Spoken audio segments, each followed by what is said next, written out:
Hey, everybody. Welcome back to the Modern Math Teacher Podcast. I'm your host, Kristen Moore, and today we're continuing our back to school bite sized PD series with a focus on classroom management strategies. Okay. We're going to be diving into setting up effective classroom rules, routines, and procedures to create a smooth and productive learning environment for your upcoming school year. Even if you've already started the school year, it's not too late to be thinking about these things. So let's get started. All right, let's start with an overview of what classroom management is and what kind of strategies we're going to be talking about. So, classroom management strategies, right? They're crucial for success in our school year, and it starts with establishing clear classroom rules, routines, and procedures, things that you are going to use over and over again throughout the year to keep your classroom running like a well oiled machine. Having these in place is going to offer clarity, consistency, and assuredness for both you and your students, okay? There are two educators who have significantly influenced my approach to classroom management, and they are none other than the great Harry Wong and Angela Watson. So let's start with Harry Wong. From his famous book, The First Days of School, Wong emphasizes the importance of establishing routines and procedures right from the start of the school year. And that's what I want to make sure you are ready to do. According to Wong, these routines are going to help our students boost classroom efficiency. So that's awesome because then our students know what's expected of them. They can do it quicker and smoother. That's a win. It is going to help reduce disruptions and behavior. Hello, that's another win, right? Clear expectations reduce confusion and off task behavior in our students. And it's going to help establish your authority in the classroom. I know it's going to show your students that you're organized and in control, which helps it run smoothly. They know that they can trust you to take the lead in the classroom when you need to. And really importantly, it is going to help you build a positive classroom environment.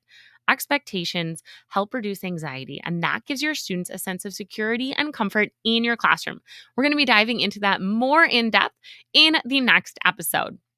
Now, next up, after Harry, is Angela Watson. So, Watson is amazing for giving teachers routines and procedures to implement. So, Harry Wong really emphasizes having those ready for your students in your classroom. Angela really helps you think about how to have those for yourself. Okay. So, her perspective on using routines and procedures to boost teacher well being is super, super insightful. She shares routines that are going to help you reduce stress, right? Creating routines helps you feel at ease knowing you have a process to handle whatever comes your way. And it's going to help boost engagement and student autonomy. So, again, that's going to reduce your stress, make you happier at work because students know what to do and how to do that. And that enables them to operate more independently. And again, it's going to help you manage your time better. Goodness knows we don't have enough time for half the things we need to do in education. And so, routines are really going to help create that well oiled classroom machine for you and your students, keeping everyone moving in a timely manner so we can get through all of the things we need to get through. Now, both Wong and Watson stress that establishing routines is not about being overly rigid, but really about creating a structured framework that allows your students for flexibility and adaptability. Okay. And we're also going to dive in to talk about how if we have a set routine, for example, as opposed to just a procedure, we might want to follow a process or a framework that is trigger or cue plus the response or the action of our students and then a reward. What is it that they get out of that behavior? And that is just set in science as something that all people will follow when they need to establish habits and routines is to have this trigger response reward approach. So we'll talk about that. Now, today, now that we know a little bit more about our classroom management strategies, we're going to talk about must have routines and procedures for your middle and high school classrooms. First up, we need to talk about beginning and end of class routines. These are the bookends of your class. These are prime time to make sure that we are setting a strong foundation to launch into our class and make the most of our time, use our time effectively, and then to wrap up, pull together, and cement the learning from the day. Okay. So, what this could look like in your classroom. Greeting students. First up, you got to start by greeting your students. Try to do that at the door if you can. This helps you gauge how the students are feeling and what the energy level is like. And that can help you make some like on the fly decisions to make minor adjustments and plan for your day to better suit the students. If they're high energy, switch to a slightly more high energy activity. If they're low energy, maybe you're going to take it down a notch. Okay. This is also where I figure out what to do within those first 5 minutes of class. So, getting everything started in that first 5 minutes sets you and your students up for success and productivity.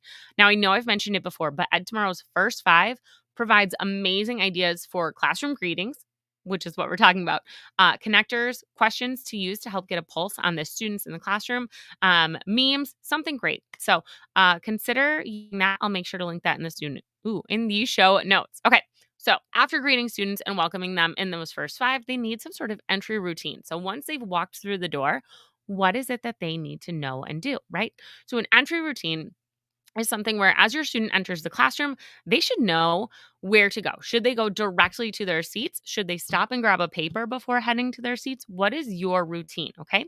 So for me, that might be they check the student supply table. If there's a paper there, they're going to grab that. Then they're going to go head to their seats. At their seats, they're going to review the board for an overview of our plan for the day. And they're going to gather any additional necessary materials. Again, I usually keep these at the front of my classroom so students will see if the rulers are out, they're probably going to grab a ruler along with whatever paper it is and bring those back to their seats. I also use a daily agenda to help give students an exact outline of what to expect for the day, and that helps reduce their anxiety. So, win-win situation right there. You may also consider having a warm up or a bell ringer ready to go to help get their minds activated on the math for the day and get them something to do with their hands right away when they get in. Okay. And again, I mentioned the visual flow, right? So having a slide deck or a daily agenda somehow projected on the board to give an overview of what is happening in the classroom, that is really key in this entry routine here as well. Okay. So for me, my classroom entry routine really is kind of like this. We're going to bring it down into like that trigger habit thing, right? So, trigger students enter the class and they're greeted by me at the door. Hey, what's up, you guys? High fives, whatever it is, right? Action. So, what are they going to do in response? They're going to move into the classroom, grab their necessary materials, head to their seat, check the board. Beautiful. Love it. Reward. Well, it could either be the intrinsic reward of knowing they're ready to begin the class, or sometimes an extrinsic reward of, a dum dum or a sticker. Yep, because even middle and high schoolers really like stickers and suckers. So you can always give them just a little bribe that way.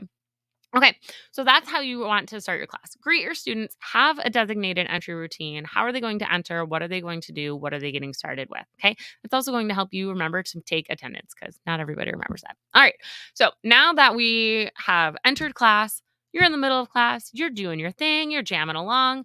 Class needs to end, and you need to make sure that you are wrapping it up in a nice little bow to cement their learning for that day and launch them into, get them ready for the next class or launch them into the rest of their day. So, an exit routine is just as important as an entry routine. You want to make sure that you are allocating a few minutes at the end of your class for your students to reflect on what they've learned, organize their materials, and prepare for the next lesson.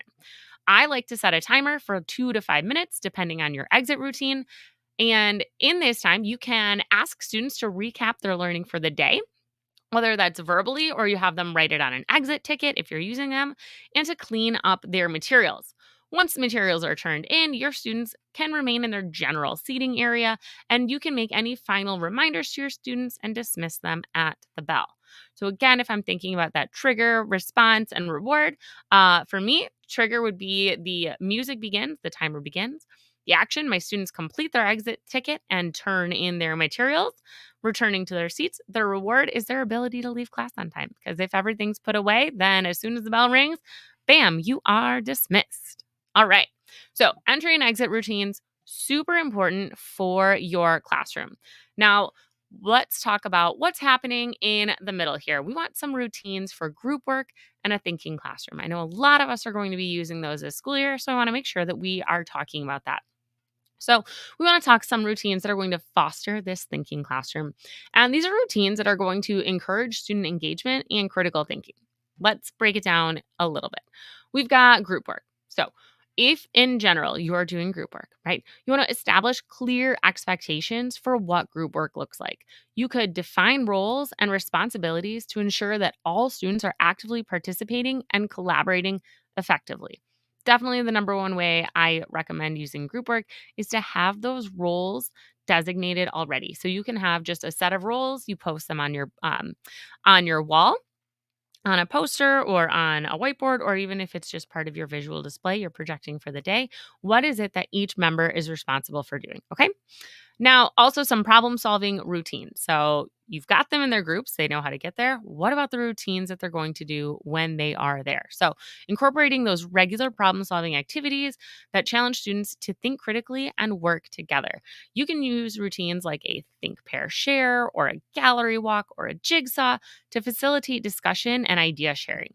And I like to stick with just one or two of these routines and get them really solid before introducing another one to the students. That way, students are really practiced and know what to expect, again, reducing their anxiety. Double win there. You also, if you have VNPs, you want to think about a routine to get to those VNPs and what to do when you are there. If you go to the BTC Facebook groups, you can see nice whiteboard expectations that you can download and print from people in Canva. I love them, they're great. But in general, with the VNPs, you want to make sure you have clear expectations for how students are going to get there, how they're going to gather their materials, and how to work while they are there. So, of course, Peter Liljedahl has his own recommendations in the book to follow. Definitely go and look for his ideas in there, or go check the Facebook group. For me, I like to use Class Dojo to get this started. So, my trigger is I bring up my Class Dojo screen. I say, we're taking it to the dojo. That is then going to randomly split my students into the groups. The top person listed is the first person in the group, and they are the one who's going to go gather materials. The next person is going to be the person who is going to be responsible for reading through the problem and making sure everybody understands it before they start discussing it. And then the third person is going to be the first person who is writing. Okay. So every person has a role. Those roles never change. They know if that's their order, that is what is expected of them. Okay. So just some things to think about with your VNPs. Now, there is one thing that we haven't mentioned that can really mess up your classroom management, your routines, your procedures, and that is technology. Phones. How can you, even if you've got these great routines and procedures in place, how can you handle phones and technology responsibly in the classroom? How can you make that part of your classroom management strategies for student success? So, technology misuse is for sure a common issue, especially with middle and high school students who have just gotten a phone. They're used to having the phone, it's constantly buzzing at them. We know the way that phones are designed to keep them addicted to it. So, we want to teach students how to handle technology responsibly. Okay. That's our goal in establishing this procedure. And I bring this up because I was recently listening to a podcast episode from Angela Watson. As I mentioned, she is one of my favorite go tos for classroom management strategies. And she highlighted one of the 40-hour teacher workweek summit presenters, which was all about phone usage. And it just completely stuck with me. Tech has been a little bit of a battle for me personally in the classroom for the past 3 years, because I went from a classroom space where phones were used and embraced, and they were used regularly, pretty productively, to a larger space where phones were, kind of mismanaged. They were more of a distraction than they were an enhancement to the learning. And so, from my experience, I've been struggling with that, and I want to really work on that. But there are two ways that I've seen this work in the classroom. So, first way is phone pockets. So, if you use phone pockets, you want to establish that routine right from the beginning. So, as you greet your students at the door, remind them to put their phones in the pockets on their way to their seats. This is what I did with my freshman algebra class 2 years ago. It worked great. This system may seem simple, but it can also be kind of challenging for teachers, as students may use a dupe phone. I know they have them, and they're going to put that in the pocket. They may also refuse to relinquish their phones to you, or they may not actually have a phone to put in there. And that can also kind of put kids on the spot and highlight which of them do have the newest technology and which of them don't. And it can just kind of be a gray space. And we really like things to be more black and white. So, again, like I've said, I've done the phone system in the past. It's worked with various degrees of effectiveness. And especially if your school board is on board with it, then totally go for it. Try it out. Just make sure you have an idea of what to do if students don't have a phone, or if you find a dupe phone in there. Make sure you've already thought through what you're going to do at that point. The second way is the out of sight approach. And so, if you prefer an out of sight, out of mind approach, establish a routine for your students to put phones away and a protocol for handling phone misuse. And this is what I'm going to be embracing this school year: is your phones must be out out of sight, out of your pocket, ideally off the table. I don't want them anywhere out.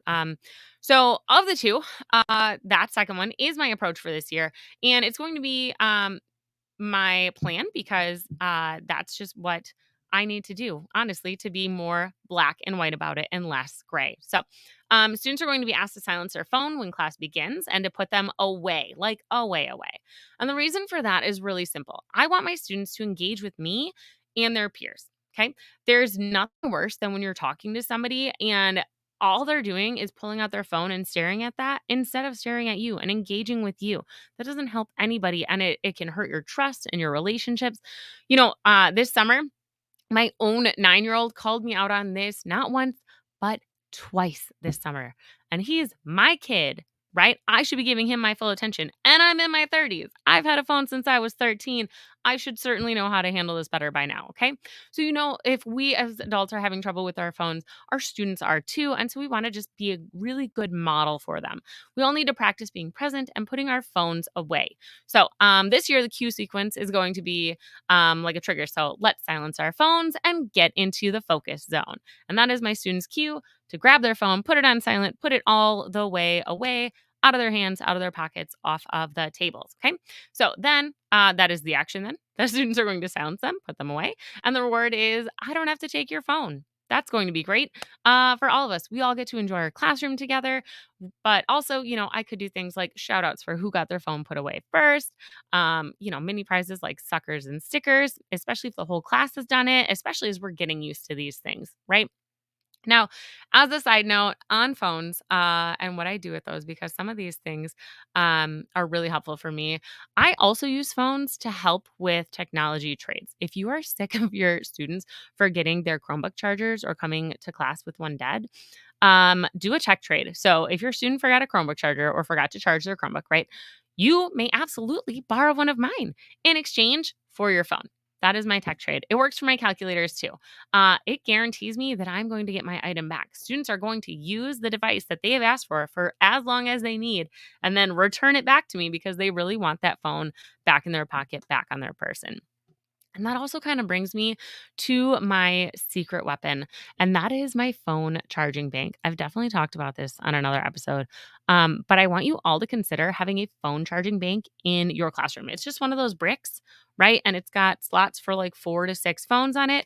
And that simple addition can also really help you manage phone usage effectively. Students are so happy to place their phone on that charger and get that free charge and so sometimes for tech trade, they'll do that. They'll go put their phone on the charger and then ask me for a charger. That totally works for me too. I even have students who pop into my room at random points during the day or during passing time and ask for me to watch their phones and to have it be charged. Why? Because they know I have the bank. It's there for them to use, and I'm going to keep it safe. So, just a little side note there. Make sure you have clear, established boundaries and procedures for how you want to handle technology in the classroom and how to minimize it as a distraction so that you and your students can have a successful school year. All right, you guys, that is going to bring us to an end. So, to recap what we talked about today, we started by talking about those strong classroom routines for beginning and ending class, right? The bookends of our class. How are we going to start strong? How are we going to end strong? Then we talked about routines for getting into group work and thinking classroom structure, kind of what's happening in the meaty middle of the classroom, okay? So, if nothing else, if you design your own entry routine, your own exit routine, and a procedure for your students to do to get them up to those group workspaces or collaborative workspaces, right? Those 3 procedures are 3 things that you've got ready to go for the school year, then you are ready to start your school year effectively. You also need to have that technology management in place. So, whatever your procedure, rule, routine, make sure it's in alignment with your school district as always. But make sure you've got a procedure for handling tech responsibly, what you're going to do if students don't follow that, right? So think that through. So 4 things you need to think through. How are students going to enter your classroom? How are they going to exit their classroom? How are you going to get them to their like main thinking or working tasks effectively? And how are you going to minimize distractions and handle technology misuse? Okay, those are the routines and procedures that you need for a successful, smooth learning environment. And remember, these routines and procedures are just as much for our students as they are for us. So they're going to give all of us clarity, confidence, and comfort in our classroom. And I would love to hear about your go to classroom routines. If you've got a killer entry routine or exit routine, or you've got a fantastic tech procedure that you want to share with me, definitely send me a text in the show notes. It's really easy to do that. And join in the conversation in the Modern Math Teachers Facebook group. I cannot wait to see what you come up with. Now, make sure you tune in next week where we're going to explore um, how to build that positive classroom culture. And we're talking all about behavior management. So things like champs and capturing kids' hearts and creating a social contract, building off of these ideas for these routines and procedures. I can't wait to chat with you then. Until next time, you guys, keep it real.